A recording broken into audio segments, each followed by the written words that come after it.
From the aquarium that threatens to collapse because of cracks to one of the biggest fires in history, today we invite you to discover with us 10 of the most expensive mistakes in the history of mankind.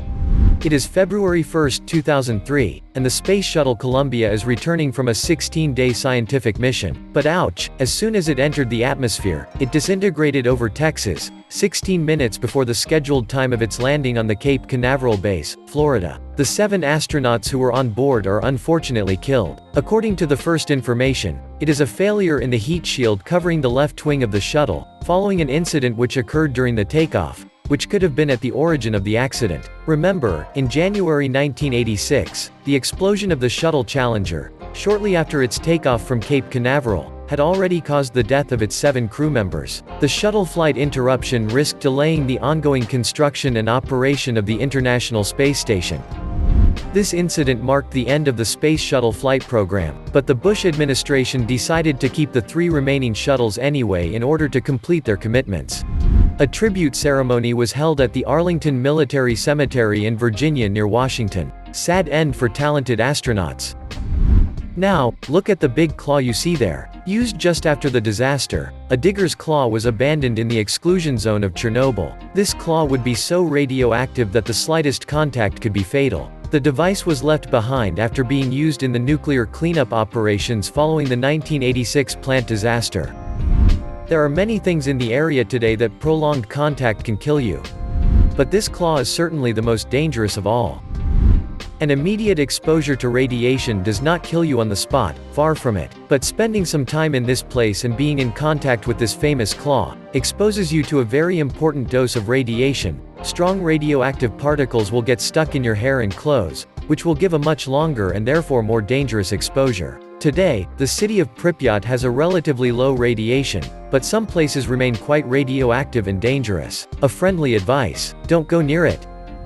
If you've ever been to Dubai, you couldn't miss the city's crown jewel. The Dubai Mall is one of the largest shopping malls in the world and a symbol of Dubai's greatness in the United Arab Emirates. Opened in 2008, it was partially evacuated in February 2010 after the aquarium containing thousands of fish and marine animals began leaking, according to police and witnesses. Aquarium officials called it a minor problem. However, the mall was evacuated as a precaution. The Dubai Mall is one of the largest shopping malls in the world. It houses one of the most incredible aquariums in the world. Its tank contains 33,000 animals, including over 400 sharks and rays. In a cell phone video, a stream of water and customers trying to get out of the way are seen. There was a small problem, a simple crack, and the water flowed, a police official, who did not want to give his name, said later. Divers later entered the tank and coordinated with workers outside the window to seal the breach. Today no more problems. The aquarium is enthroned in the middle of the soft Dubai and dazzles young and old with its magnificence. Let's move on to another equally exciting topic that will show us that perseverance always pays off. If I told you that the story of the little wizard adored by all was almost never born, would you believe me? Well, tell yourself that it's true. It was not long before Harry Potter never existed. How? I'll tell you right now.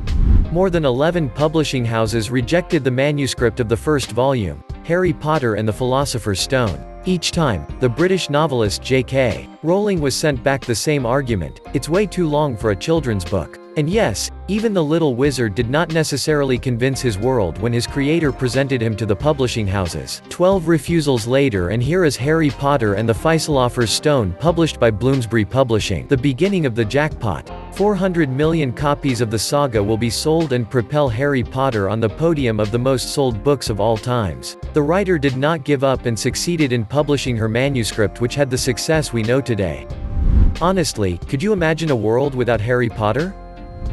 Alexander II, the Emperor of Russia, has remained famous in history for his reforms, including the abolition of serfdom. But despite the great liberal reforms implemented during his reign, he made a terrible mistake that we will tell you about now. Imagine, Alexander II sold Alaska to the United States in 1867 for only $7.2 million.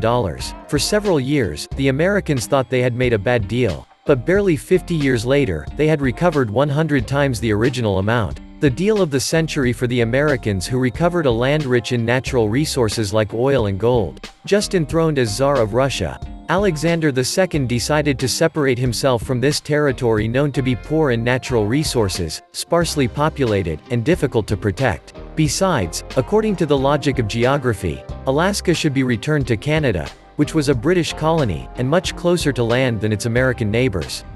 But the American government, which did not wish to see the English reign over this territory, decided otherwise by opening its arms to the Russian proposal. Economists estimate that Alaska's oil and gas reserves alone are worth a cool $200 billion. The Russians must be biting their fingers today. Do you like this video? We have piqued your curiosity? So stay with us for more exciting stories. It was in 2013 that the Spanish government invested in a new submarine, named Isaac Pearl. While in the middle of the design process, the mechanics noticed that the submarine is so heavy that it may never be able to surface. After searching for the error, the engineers say it was a simple misplaced decimal point. Fortunately, they realized this before the end of the construction. They managed to save the submarine by lengthening its hull. It could have been a great ending. Well, it wasn't. The Isaac Pearl is now too big to fit in its port of Cartagena. The authorities have announced that the port will have to be expanded to accommodate the new size of the submersible. We still wonder about this big mistake, since the engineers had plenty of time to study the design of the submarine. What a waste of time and money. How would you like to go live in space? It tempts you, doesn't it?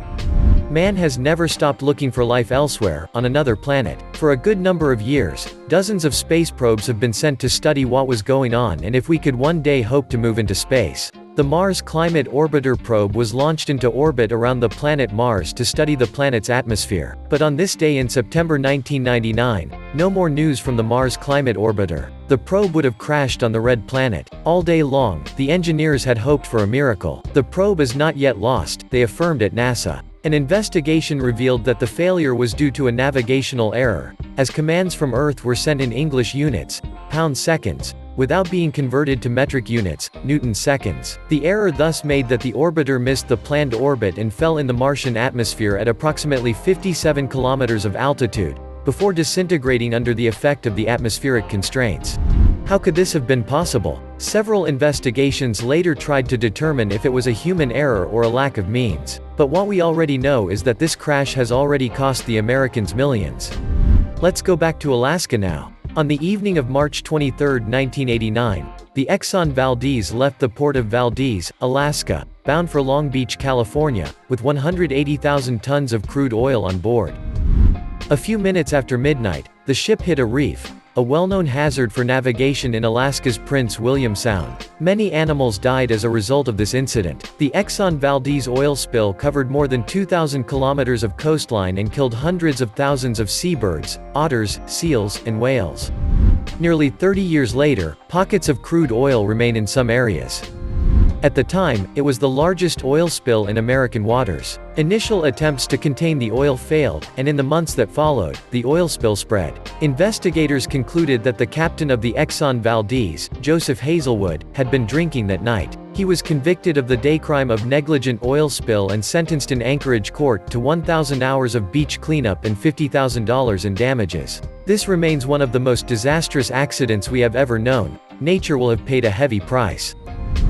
We are still in the USA, but we're going to go from the freezing cold of Alaska to the heat of California.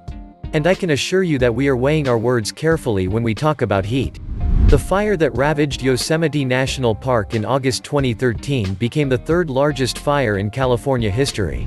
3 weeks after it started, it has still not been contained, burning more than 100,000 acres of forest. In an attempt to build a campfire, a hunter lost control of it and started this terrible fire. This man did what he was taught and it cost him dearly. He was condemned for his act, which he bitterly regretted. More than 15 million liters of water and retardant were poured by air on the fire, and no less than 3,600 firemen had to fight this gigantic disaster. The wind and the humidity did not make the task of the firemen easier. Fortunately, more fear than harm. No victim is to be deplored. Next time, this hunter will think twice before lighting another fire. Or maybe he'll never light another one in his life. Japan is a country prone to earthquakes, but does this country full of new technologies and so innovative really have the means to face this kind of disaster? In 1995, the city of Kobe experienced a powerful earthquake with a magnitude of 7.2 on the Richter scale. The city was not prepared for this kind of event, but who could? In the case of Kobe, the earthquake occurred directly below the city, and this resulted in the destruction of homes and fires. Most of the victims were killed by the collapse of their fragile houses or by the fall of their furniture. The deadly earthquake revealed the country's poor crisis management system. The government was unable to grasp the extent of the damage many hours after the disaster and was widely criticized for being slow to react and manage the crisis they were going through at the time. Even today, a study published by the Research Institute for Earth Science and Disaster Reduction and the Nippon Medical School has shown that measures to ensure medical assistance to disaster victims are still insufficient. Whether they are natural or caused by humans, do you think we are really prepared to deal with all the problems? It was the most expensive mistakes in history. Which one surprised you the most? Tell us in the comments. And if you liked this video, don't forget to give us a like, subscribe to the channel, and activate the bell to receive all the notifications and not miss any of our upcoming content. See you tomorrow, same time, same channel, for a brand new video.